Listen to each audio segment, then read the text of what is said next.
Careful, careful. Hey guys, Dan for World of Mr. Grey, Dan the Grey, and we are going to do another comments video. I mean comments mainly, I think. No, it's not all mean. But anyway, yes, I'm currently in my car because this is the only time I get really, most of the days these days, is my long, boring commute to work. So I thought I'd go through a couple of comments which I have memorized. So I did want to get to them, I suppose. Oh, before we do though, did anyone see the asteroid hit? NASA threw a dart, it's called DART, into an asteroid,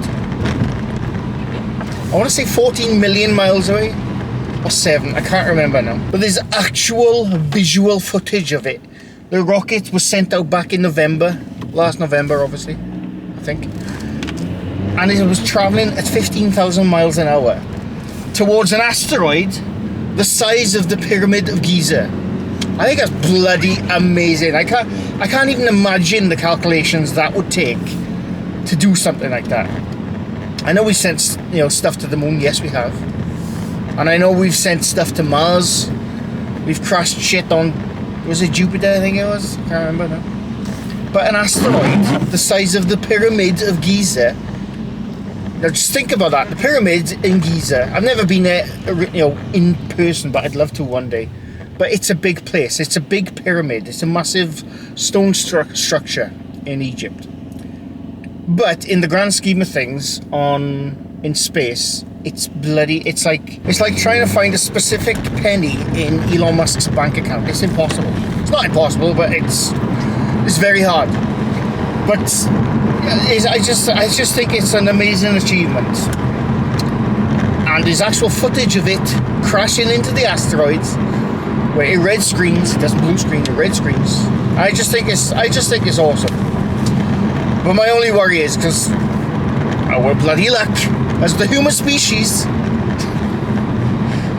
it's probably that harmless little asteroid now. We were just going to test something. Yeah, the reason we were doing it, I say I didn't do it, but NASA.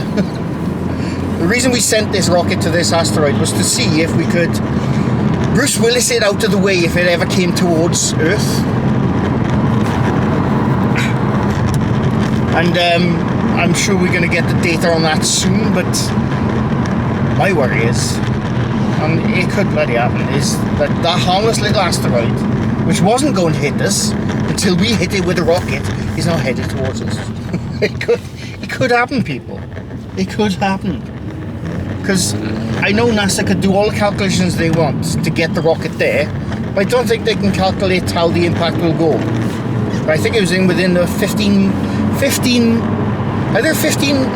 meter radius, which is amazing, by the way. 15 meters to send a rocket within 15 meters of radius of something the size of the pyramid.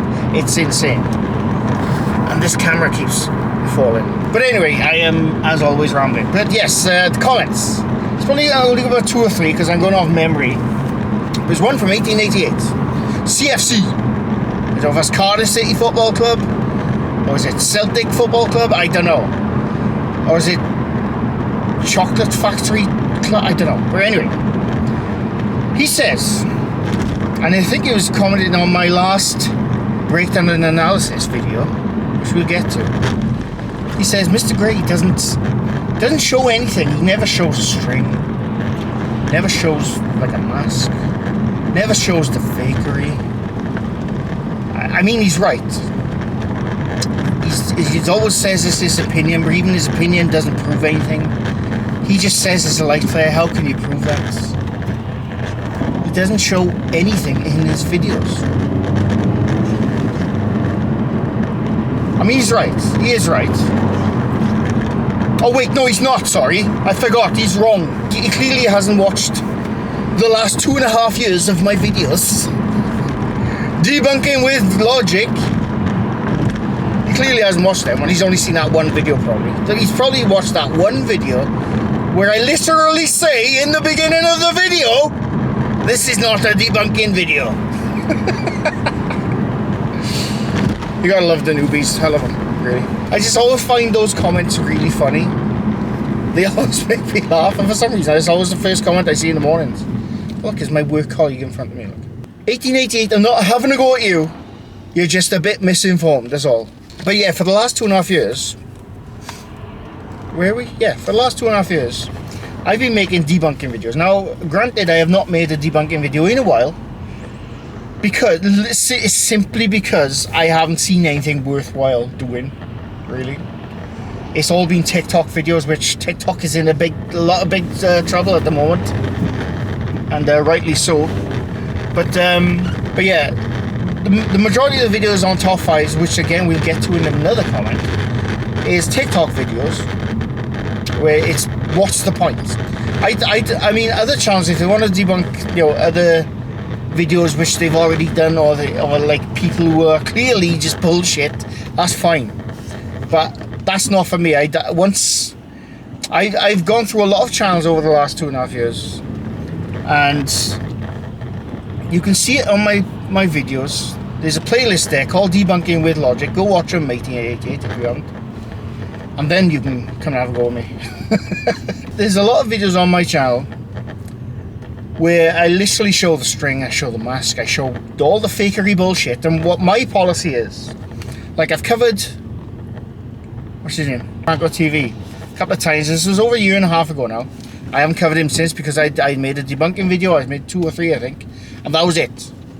There was other channels I can't bloody remember now, but my policy is, if you've been caught out once, the rest of your shit on your channel is obviously 100% bullshit. So I don't see the point in going through them again. I really don't. That's my way of looking at it anyway. Don't see the point of going over the same footage. I mean, I get some people say that you should look at this channel again, even though you've debunked it, because you can show how they've done it. And I have done that a few times. I have gone back to a channel, I've shown it, look, this is exactly the way he's doing it, and recreated it, so to speak. Check out my kitchen ghost. Check out my kitchen ghost, which has been up on Slatham. It was on another top 5, I can't remember now. But I show you the exact techniques on those videos. Not just our videos, but on other videos as well, how they do it. And I know I'm going to get the comment now, just because you can recreate it doesn't mean it's not real. True, but it does mean it can be done. That's the point. But anyway, I digress. It's 1888. I'm assuming you knew, and I get it. In the breakdown and analysis videos where I say this is not a debunking video, I agree. I do not show much, but I do give a logical explanation. I just touched the mic and I probably ruined everything. But I do give a logical explanation of what's going on in the scene. Like, for my recent one, I'm fairly sure I did show frame by frame of the cut and stuff like that. But I appreciate the comments. Right, my second thing, if I remember it correctly, is from Daniel Scurry. Now, Daniel Scurry, he messaged me on Patreon. He's a patron. Yeah, he has to be a patron to message me. So he's on my Patreon. So it was a longer conversation, which I have yet to reply to him, but I did see the conversation. I thought it'd be a good point to bring up in a video. And it's about the parasitic nature of watching other people's content and making content on other people's content. Basically, reaction, right? Which I always say I don't do reaction. No, I'm not having a go at Daniel Scurry. It was a legitimate question. I think it's a good question to ask, because YouTube in general, 90% of it is not other people's stuff. This camera keeps bloody falling. It's really fucking annoying me. But 90% of... this is just a random bloody number I pulled up my head. I don't know if it's 90%, but a big majority of YouTube stuff is not people's content. It's people... There's an ambulance coming. Commentating on other people's stuff, right? There's a small amount of stuff on YouTube that is original content, and I've made my own original content. I do make it sometimes. A lot of times I just don't have the bloody time. But yeah, there is original content on YouTube, and a lot of them unfortunately don't get noticed.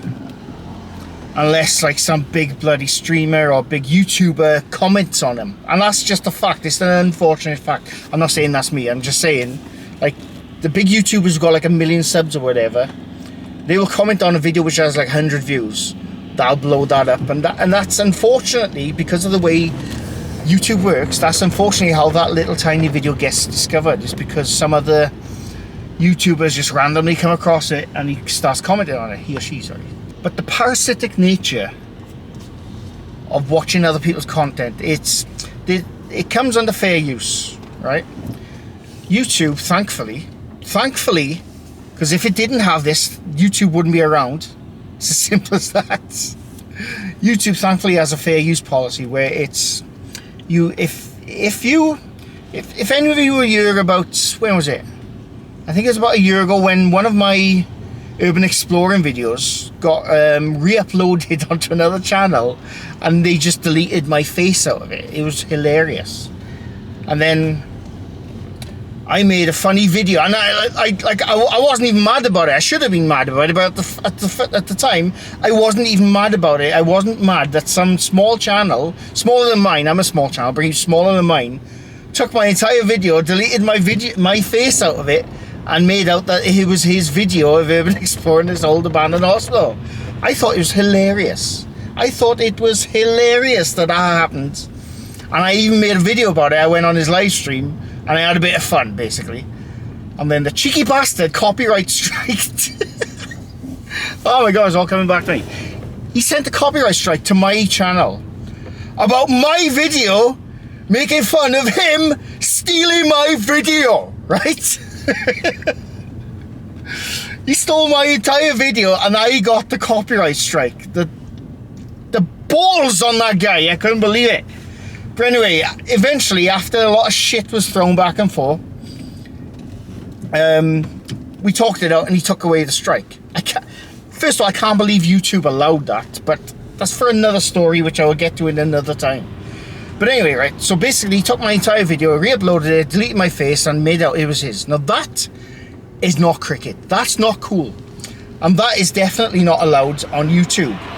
But what is allowed on YouTube, if he had taken my video, spliced it down, whatever, commented it over it, transformed it, made it his own, said, look, Mr. Grey goes into this building, but it's not this building, this is the history of that building. If he had said that, that would have been fine, because it's fair use transformative media. That's allowed. And without that, YouTube wouldn't be around. Because YouTube, I remember YouTube back in 2000, when was it? 2008 to 2009. I started on YouTube in 2010. I started making my own stuff, I should say, in 2010, because I was doing a 3D design and animating course, 5-year course, which I did finish, but anyway, I don't use it. But it's for a 3D animating design course. And I was making my own videos of, like, showing off my 3D assets I made in 3ds and all that stuff, and Maya. And that was back in 2010, and I was probably getting like about 10 or 20 views per video, which I loved. I was so happy to get those views because I was part of this little community. But back then, YouTube, you could watch anything and make anything you wanted. You could watch some. I didn't watch it. I avoided this stuff because I don't like watching naughty shit. Like people getting, killed or whatever. I don't like watching that stuff because it stays with me.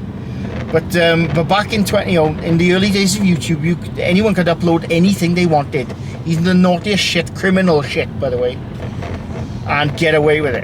And other people would re-upload other people's content and make a ton of money off it. Well, no, actually, they didn't make money off it, but they made money in other ways, like sponsorships and what have you. But they re-upload entire episodes and not say a single word. And then I think it was in 2012 or something like that, reaction videos started sort of getting traction. But the those kind of reaction videos were, it was literally, the title was, I don't know, Mr. Beast weren't around back then, but let's just say Mr. Beast was around back then, right? Come on, buddy. Right, so let's just say Mr. Beast was around back in the early 2012. I don't think he was, but let's just say he was, right? And someone would upload a video, Mr. Beast cheeseburger reaction, whatever, I don't know. I'm hungry, so I'm thinking of cheeseburgers. They would have their face in the corner, and they'd have Mr. Beast's video, you know, taking up the entire screen, what have you, and just playing the entire video and not saying a single word, and be going, Mr. Beast will say, oh, this cheeseburger's great. That cheeseburger's great. And it'd be like that. Now, those kind of reaction videos, sorry, I just gobbed everywhere. Those kind of reaction videos, they're not good. I've never liked them, and this is why I always say I'm not a reaction channel, which I hope I'm not. I mean, I've nothing against proper reaction channels, commentary channels. I don't like to call them reaction, I call them commentary channels. I consider myself a commentary channel. Yeah, I'm not talking about the debunking, I'm just talking in general now. I started off as gaming, then I started off as then I went to urban exploring. I like movie making stuff, it's just I never find the bloody time, which they are there, my original content. But I consider myself a commentary channel. Especially when it comes to ghost videos. Because ghost videos, I like to pick them apart, break them down, and show you exactly what's what. But the breakdown analysis ones are not those videos. They're just where I'd like to find stuff. But I'm going completely off tangent here, and I do apologise. I don't even know how long I've been going because I can't see the cameras upside down. You are allowed to comment. It's the same as movie reviews, video game reviews. If you weren't allowed to show anything from that movie or video game, there would be no reviews on YouTube. There would be single reviews. Well, saying that, they probably would be, but you wouldn't get much from it. You'd just get a talking head like this right here, right now, telling you this movie's good, this movie's shit, this video game's good, this video game's really shit. You know, the whole reason for fair play and transformative media is it can advertise another channel, it can advertise another video, it can show a video which some people might not see, or some people have seen it. You know, it's different all kinds of ways. There are definitely parasitic channels out there which don't do any of their own work, and they literally will not say a single word when playing a video. That I agree with that. That is a shitty way to do it. But I think channels like mine, and the majority of channels on YouTube are channels like mine, where they will commentate on something and say, look, no, this is bullshit. No, he shouldn't be saying that, or he's definitely right by you. That's different. That's allowed. I mean, I do get what you're saying, and in an ideal world, we would all have time to make our original content. I totally agree with you. Which, when I get the time, I do. But YouTube is built upon commentary. It's built upon that. You can go to all the top YouTube videos on trending, and I'm not talking about music videos. Music videos are a different animal. They just simply, it's just simply MTV has died and now they go to YouTube. So that's all music videos. But I'm talking about, like, you go to trending. I don't watch trending stuff because most of it is cringe as shit. But you go to trending, and the majority of it is someone commenting on something else, or like a news article, or a video someone's made, or something like that. YouTube is built upon it. Same with Twitch. Now, Twitch started out as a gaming channel, but actually it started out as like an illegal streaming site, just in TV. I remember that. But Twitch is the same. Twitch is mostly a game. I like Twitch. There's a lot of shit going on at Twitch right now, which I don't get into. I don't look into that stuff. There's a lot of shady shit. But Twitch, I just watch for gaming stuff, and the majority of stuff on there is gaming stuff. But there are also a lot of reaction stuff on it. A lot of reaction. But YouTube is generally built on that stuff. So do I think it's parasitic in nature to watch other people's content? Not if you transform it in a way that you make it your own. If you're just going to re-upload it and not say a word, yes, that is parasitic. Thank you, bud. But no, not in the way most commentators should make their videos. I don't think it's parasitic. But I appreciate the comment, and it was a very interesting comment, Dan. But yes, I'm going to sign off now because I'm almost at work. And I've been talking for a long bloody time, but it looks absolute bullshit ramblings. And I will be coming back with a prop video soon. But I just thought, because I get bored on my car journey to work, I thought I'd have a little chat. And I really enjoyed.